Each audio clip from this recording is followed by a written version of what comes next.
নির্বাচন যাতে ফেয়ার হয়, সুষ্ঠু হয়, সহিংসতা মুক্ত হয়, তার জন্য আমরা আন্দোলন করেছি। কিন্তু যে নির্বাচনের মধ্য দিয়ে সেই বিগত 16 বছর যাদেরকে সাথে নিয়ে আমরা আন্দোলন করলাম, সেই বিএনপি যে নির্বাচনের মধ্য দিয়ে ক্ষমতায় এলো, ক্ষমতায় আসার কথাটা শোনা মাত্রই রংপুর 4 কাউরিয়া পীরগাছা আসনের পরাজিত ধানের শীষের বিএনপির প্রার্থী এমদাদুল হক ভরসা, তার সমর্থকেরা 13 তারিখ বিকালবেলা থেকেই এই হারাগাছ এলাকায় তারা তাণ্ডব শুরু করে। প্রথমে তারা আমাদের কিছু সমর্থক যারা পাইকার বাজার অতিক্রম করছিলেন, পাইকার বাজারের শেষ মাথায় ভগা মার্কেটের ওখানে আদম, মুস্তাকিম, তানজুল, সাব্বির, ভরসার পিএস সাজু, মুক্তার, এই ভরসার লোকেরা, বিএনপির কর্মীরা, তারা আমাদের নেতাকর্মীদের উপরে আক্রমণ চালায়। সেই পাইকার বাজারের ভগা মার্কেটের ওখানে আমাদের শাপলাকলির কর্মী টমাস গুরুতরভাবে আহত হয়। মনির, নাসিম, শাহজুল এবং মিয়াপাড়ার একজন ছেলে, তাদেরকে গুরুতরভাবে আহত করা হয়, তাদেরকে রক্তাক্ত করা হয়। তখন বিকেল 5:15 মতো সময় বাজে 13 তারিখ।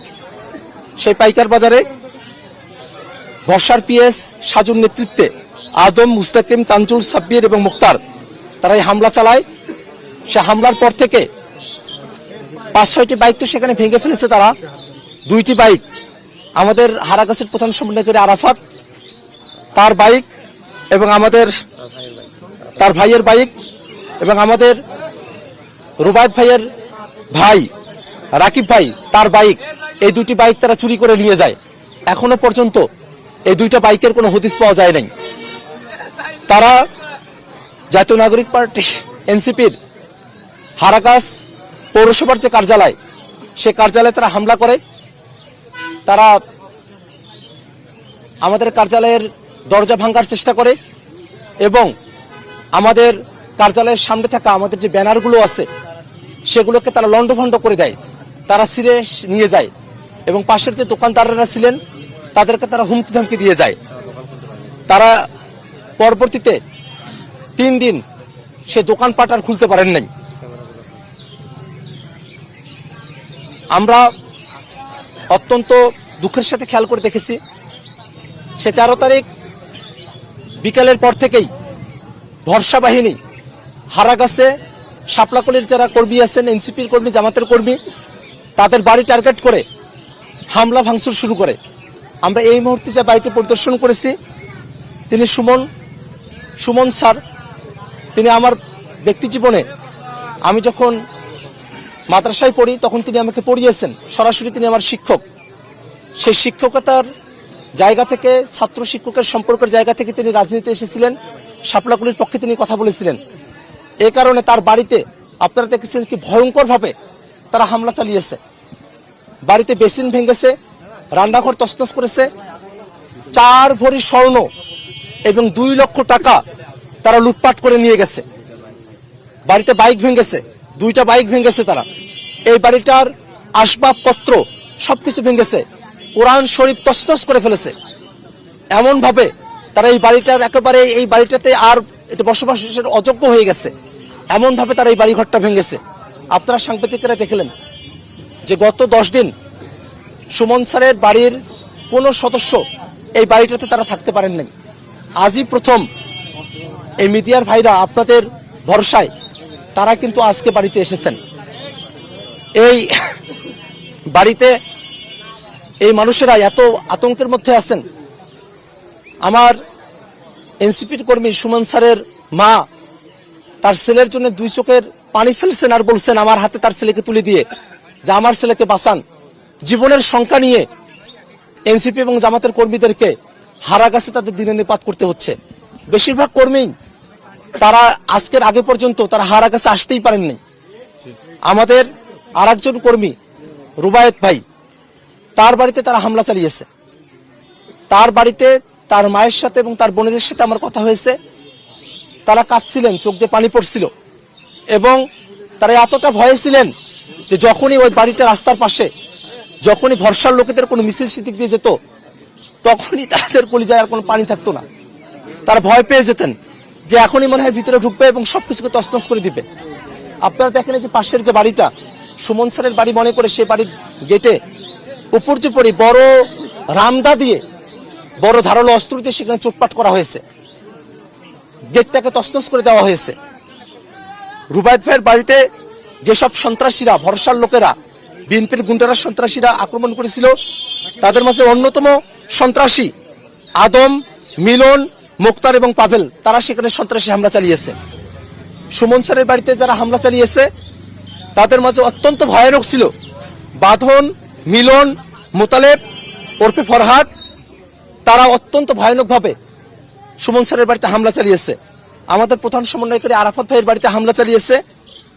বাবুল, রজু, মোয়াজ্জেম, ফরিয়াটারির যে মোয়াজ্জেম, তারা সেখানে ভয়ানকভাবে তারা হামলা চালিয়েছে এবং আমাদের প্রধান সমন্বয়কারী আরাফাত ভাইকে মিলন নামে এবং অপূর্ব নামে ভরসার বাহিনীর গুন্ডা বাহিনীর দুইজন উপর্যুপরি হত্যার হুমকি দিয়ে যাচ্ছে। এখনো পর্যন্ত তারা তাকে মেরে ফেলতে চায়। আমাদের জামাতে ইসলামের কর্মী মমিন ভাইয়ের বাড়িতেও তারা ভয়ানকভাবে হামলা চালায় সেই 13 তারিখে। সন্ত্রাসী মনির, সন্ত্রাসী নয়ন, সন্ত্রাসী আসিফ, সন্ত্রাসী নুমান, সন্ত্রাসী রাসেল, তারা সেখানে তারা হামলা চালিয়েছে। তারা বিএনপির সন্ত্রাসী, তারা ভরসার সন্ত্রাসী বাহিনীর সদস্য।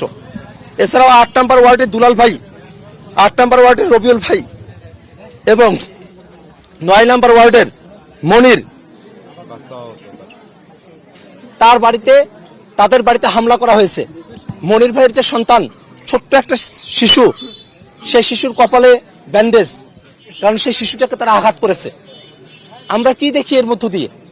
একদিকে বিএনপি ফ্যামিলি কার্ডের কথা বলে, একদিকে বিএনপির প্রার্থী ভরসা মানুষকে শাড়ি লুঙ্গি দেয়, অন্যদিকে বিএনপির কর্মীরা, ভরসার কর্মীরা, সন্ত্রাসীরা মানুষের পরিবারগুলোকে ভেঙে তছনছ করে দেয়। মানুষের জীবন জীবিকার যে উপকরণগুলো আছে সেগুলো তারা লুটপাট করে নিয়ে যায়। একদিকে ফ্যামিলি কার্ডের কথা বলবে, অন্যদিকে মানুষের ফ্যামিলিগুলোতে লুটপাট চালাবে। একদিকে শাড়ি লুঙ্গি দিবে, অন্যদিকে মানুষের জীবন ধারণের উপকরণগুলোকে লুটপাট করে নিয়ে যাবে, স্বর্ণ টাকা পয়সা লুটপাট করে নিয়ে যাবে। এটাই হচ্ছে তাদের নীতি। এই কারণেই তাদের এই নীতির কথা মানুষেরা জানতো। এই কারণেই এই কাউনিয়া পীর কাছে হারাকাছের মানুষেরা সিদ্ধান্ত নিয়েছে, তারা শাপলাকুলির পক্ষেই তাদের অবস্থান জানিয়েছে। এই 10 দিন অতিবাহিত হয়েছে, এখনো পর্যন্ত দেখবেন না শাপলাকুলির কোনো কর্মী, পরাজিত প্রার্থীদের কোনো কর্মীর উপরে একটা ফুলের আসরও দিয়েছে এমন কোনো অভিযোগও তারা করতে পারে নাই। আমাদের কর্মীরা এতটাই সংযত, আমরা সংযত আছি, আমরা শান্তির বার্তা নিয়ে আসি। এই ভরসা 12 তারিখ সারাটা দিন গেছে, 12 তারিখ রাত গেছে। আপনাদের সাংবাদিকদেরকে আমি জিজ্ঞেস করছি, ভোটের দিন সারা দিন এমদাদুল হক ভরসা থানের শীর্ষের প্রার্থী, ভোটের কোনো অনিয়ম হচ্ছে এমন কোনো কথা 12 তারিখ সারাদিন সারা রাত আপনাদের কোনো সাংবাদিক ভাইকে তিনি জানিয়েছিলেন কিনা? কোন সাংবাদিক ভাই বলতে পারবেন 12 তারিখ সারাদিন সারা রাত ভরসা নির্বাচনী অনিয়মের কথা তিনি বলেছেন? বলেন নাই। কারণ নির্বাচনী অনিয়মগুলো করার প্ল্যান ছিল তার। নির্বাচনী অনিয়মগুলো তারা করতে চেয়েছিল হারাকাছে 55,000 ভোটার, তাদের মাঝে মাত্র 5,000 ভোটার। আমি তাদের কাছে কৃতজ্ঞ, তারা আমাকে ভোট দিয়েছেন, শাপলাকুলিতে ভোট দিয়েছেন। 22,000 ভোট বেশি পেয়ে 27,000 ভোট ধানের শীষের ইমদাদুল হক ভরসা পেয়েছেন। অথচ এই হারাগাছের মানুষদের উপরেই তিনি কি অবর্ণনীয় অত্যাচার নির্যাতনগুলো তিনি করছেন। মানুষেরা দোকানপাট খুলতে পারছে না। গতকাল সন্ধ্যাবেলা তারা মাইকিং করেছে, হুমকি দিয়েছে কোনো দোকানপাট খোলা যাবে না, কোনো ব্যবসা প্রতিষ্ঠান খোলা যাবে না। মানুষের রুটি রুজিতে তারা টান দিয়েছে। একদিকে তারা ফ্যামিলি কার্ডের কথা বলবে, অন্যদিকে অত্যন্ত হাস্যকর ভাবে বিরোধী দলের সাংসদের বিরুদ্ধে হরতাল ডেকে, এবং বিএনপি সরকারের আমলে প্রথম ডাকা হরতাল আমার বিরুদ্ধে, একজন বিরোধী দলের নেতার বিরুদ্ধে তারা ডেকেছেন। কত হাস্যকর ভাবে তারা এই হরতালটা তারা ডেকেছেন। আজকের দিনে তারা হরতাল ডেকেছেন, যদিও পরে প্রত্যাহার করেছেন। কিন্তু এই যে তারা হরতাল ডাকলেন, এটা কোনোভাবে একটা সরকারি দলের চরিত্রের সঙ্গে এটা যায়? আওয়ামী লীগের সময় এটা হতো, আওয়ামী লীগ অবরোধ করত, আওয়ামী লীগের লোকেরা তারা তাদের মধ্যকার গ্যাঞ্জামের কারণে তারা হরতালের মতো করে তারা অবরোধ ডাকতো, গাড়ি ঘোড়া বন্ধ করে দিত। আর এখানে সরকারি দলের প্রার্থী, পরাজিত প্রার্থী, তিনি বিরোধী দলের একজন সংসদ সদস্যের বিরুদ্ধে তিনি হরতাল থেকে বসে আছেন। এটাই হচ্ছে তাদের রাষ্ট্র নিয়ে তাদের বোঝাপড়া, দেশ নিয়ে তাদের বোঝাপড়া। তাদের এই দেশ এবং রাষ্ট্র নিয়ে তাদের বোঝাপড়া না থাকার কারণেই কাউনিয়া পীরগাছার মানুষরা তাদেরকে প্রত্যাখ্যান করেছে। তারা চেয়েছিল এই হারাগাছে তারা যা ভোট পেয়েছেন এর মধ্যেই তো কারচুপি করেছেনই। তারা টাকা পয়সা দিয়ে ভোট কেনার চেষ্টা করেছেন, মানুষকে শত শত টাকা তারা দিয়েছেন, হাজার হাজার টাকা তারা দিয়েছেন। তারপরেও মানুষেরা তাদের পক্ষে যায় নাই, কারণ মানুষেরা জানে যে ওই এক রাতের টাকা পয়সা 5 বছর তাদেরকে ভোগাবে। তারা ভোগান্তির মধ্যে পড়তে চান নাই। এই কারণে তারা শাপলাকলির বক্তব্যের প্রতি আকৃষ্ট হয়ে তারা শাপলাকলিতে ভোট দিয়েছেন। এই হারাগাছে তাদের পরিকল্পনা ছিল আরো অন্তত 15 থেকে 20,000 ভোট জাল ভোট মেরে সেগুলোকে ধানের শীষের পক্ষে দেখিয়ে তারা কাউনিয়া পীরগাছায় তাদের যে ভোটের ব্যবধান সেটাকে তারা শূন্যে নামিয়ে নিয়ে এসে তারা বিজয় অর্জন করবেন, এই ধরনের কুটচাল তাদের মধ্যে ছিল। কিন্তু যেহেতু হারাগাছে সেদিন আমি সারাদিন অবস্থান করেছি এবং বিকেলবেলা প্রত্যেকটা কেন্দ্রে কেন্দ্রে গিয়ে কাস্টিং ভোটের হিসেবটুকু শুধু নিয়েছি। সে সময়টাতে ভরসা ভাই সাথে আমার সাথেই ছিলেন, আমরা একসাথেই গিয়েছি অনেকগুলো কেন্দ্রে। অথচ সেই কেন্দ্র দরদি স্কুল থেকে বের হয়ে এসে দেখি ভরসা ভাই তার গাড়িটা ভাঙ্গা, গ্লাসটা এমন ভাবে ভাঙ্গা, ভিতর থেকে ভাঙ্গা, গ্লাসের টুকরোগুলো বাইরের দিকে বেরিয়ে আসে। তার গাড়ির সামনে পুলিশের গাড়ি, পেছনে আর্মির গাড়ি, সেখানে আর কোনো মানুষ নেই। উনি দোষ দিয়ে দিলেন এনসিপি লোকেরা গাড়ি ভেঙেছে। আমি বলেছি, আজকেও বলছি, তাদের কাছে নাকি ভিডিও ফুটেজ আছে, ভরসার পিএস এটা বলেছিলেন, সে ভিডিও ফুটেজ উপস্থাপন করুক। যারা ভরসা ভাইয়ের গাড়ি ভেঙেছে আমরা তারও বিচার চাই। যারা রুবায়েত ভাই, আরাফাত ভাই, সুমন স্যার, মমিন ভাই তাদের বাড়িঘরগুলো যারা ভেঙেছে আমরা তাদেরও বিচার চাই। যারা আমাদের বাইকগুলো ভেঙেছে আমরা তাদেরও বিচার চাই। আমি বর্তমান স্থানীয় সরকার মন্ত্রী জনাব মির্জা ফখরুল ইসলাম এবং স্বরাষ্ট্রমন্ত্রী জনাব সালাউদ্দিন সাহেবকে আমি আজকে সকালবেলা হারাগাছের পরিস্থিতি সম্পর্কে আমি তাদেরকে অবগত করেছি। আজকে এই হারাগাছে আবার সুমন স্যারের মা, আমার রুবায়েত ভাইয়ের মা তাদের সন্তানকে আমার হাতে তুলে দিয়েছেন। কোন ব্যক্তির দায়িত্ব যেখানে রাষ্ট্র ফাংশনাল, কোন ব্যক্তি সেখানে নিতে পারে না। আমরা অবশ্যই সমব্যথী, আমরা একসাথে লড়াই করতে পারি, কিন্তু নিরাপত্তার দায়িত্ব রাষ্ট্রকে নিতে হবে, নিরাপত্তার দায়িত্ব ভরসাকে নিতে হবে। কারণ ভরসা তার কারণেই এই হারাগাছ অনিরাপদ হয়ে গেছে এবং বিএনপিকেই নিতে হবে। বিএনপির হাইকমান্ডের প্রশ্রয়ে ভরসা এই সন্ত্রাস করার সুযোগ পেয়েছে। এই সন্ত্রাসী ভরসা এবং ভরসার সন্ত্রাসী বাহিনী তাদের প্রত্যেককে আইনের আওতায় নিয়ে আসতে হবে। অত্যন্ত দুর্ভাগ্যের বিষয়, 10 দিন হয়ে গেছে এখনো পর্যন্ত হারাগাছ পুলিশ অথবা রংপুর জেলা এবং মহানগরের পুলিশ বা আর্মি তারা কোনো সন্ত্রাসীকে এখনো পর্যন্ত গ্রেফতার করতে পারে নাই। প্রশাসন এখনো পর্যন্ত কোনো মামলা করা হয়েছে কিনা, যদি মামলা করে না থাকেন তাহলে কি প্রচলিত বিচার ব্যবস্থার প্রতি আস্থাহীনতা কাজ করছে কিনা? আমি অত্যন্ত দুঃখের বিষয়, আমার হারাগাছের নেতাকর্মীরা 10 দিন তারা তাদের বাড়িতে আসতে পারেননি। যারা তাদের বাড়িতে আসতে পারছেন না তারা কিভাবে থানায় গিয়ে মামলা দায়ের করবেন? তারা আজকে এসেছেন এবং তারা মামলা করার প্রস্তুতি নিচ্ছেন, কিন্তু নির্বাচনকালীন সময় ছিল সেই সময়টাতে 13 তারিখ তো নির্বাচনী আচরণবিধির আওতাধীন দিন। সেই দিন যে সহিংসতা, সেই দিন যে তাণ্ডব, সেই দিন যে সন্ত্রাস, ভরসা এবং বিএনপির সন্ত্রাস, সেই সন্ত্রাসকে তো সেই দিনের আইনেই, অর্থাৎ নির্বাচন কমিশন যখন দায়িত্বে তখনকার আইনেই তো তাদেরকে তখন গ্রেফতার করার কথা। ম্যাজিস্ট্রেটটা তখন ঘুরছিলেন, কেন করলো না, কি মনে করেন আপনি? আমরা দেখেছি এই যে প্রশাসন, বাংলাদেশের প্রশাসন, তারা সবসময় যারা ক্ষমতাসীন দল তাদেরকে কিভাবে তুষ্ট রাখা যায় সেদিকেই তাদের মনোযোগ থাকে।